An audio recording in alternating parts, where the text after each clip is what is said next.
Hi.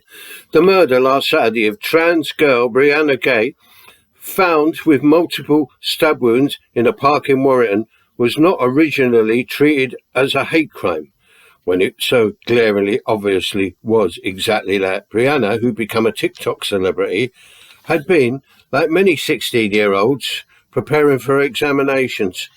Apart from being a hate crime, this has all the hallmarks of a targeted attack. This particular murder has, quite rightly, caused shock and revulsion far beyond the trans community. Perhaps now there's some leeway for some reflection. Whatever the circumstances behind her death, responsibility lays beyond the hands of her murderers.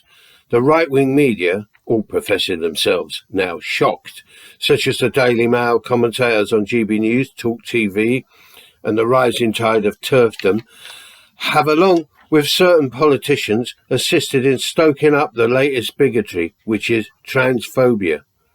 The trans debate has been blown out of all proportion by two groups of people shouting at each other, with the remainder of the population perplexed by the growing controversy.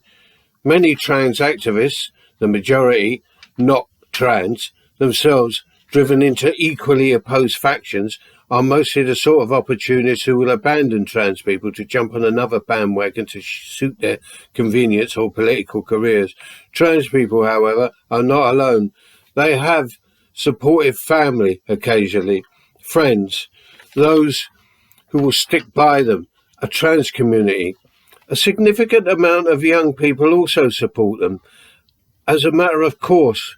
But out there, as the rightward drift continues, there are plenty of transphobes, although most of them have never met a trans person, or at least wouldn't know even if they had. Being stirred up by the media, politicians, clerical bigots, and the usual fascist-type suspects.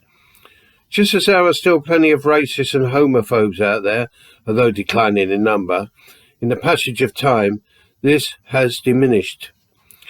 The same will happen with trans people. They will become normalised, whatever that means. Right now, there's the crying need to create space for genuine, all-encompassing, drawn-out debates about all aspects of non-binary identity and gender dysphoria and transsexuality.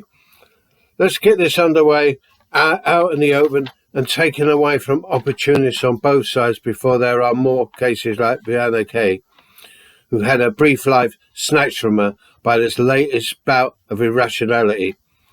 The system that creates this hatred, manifested in this one particular killing, must be overthrown and replaced with something a hell of a lot better. Bye.